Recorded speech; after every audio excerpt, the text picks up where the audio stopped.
भाजपचे ज्येष्ठ नेते आणि माजी स्थायी समिती सभापती विकास म्हात्रे यांनी पत्नी कविता म्हात्रे आणि शेकडो कार्यकर्त्यांसह उपमुख्यमंत्री एकनाथ शिंदे यांच्या शिवसेनेमध्ये प्रवेश केला।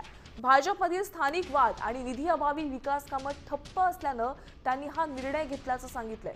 या प्रवेशामुळे भाजपला मोठा फटका बसण्याची तर शिंदे गटाला डोंबिवलीत मोठं बळ मिळण्याची शक्यता आहे।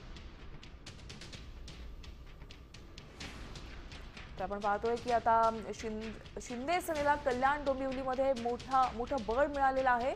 विकास म्हात्रे यांनी शेकडो कार्यकर्त्यांसह उपमुख्यमंत्री एकनाथ शिंदे यांच्या शिवसेनेमध्ये प्रवेश केलेला आहे। तर पाहतोय भाजपमधील स्थानिक वाद आणि निधी अभावी विकास कामे ठप्प असल्याने त्यांनी हा निर्णय घेतल्याचं सांगितलंय।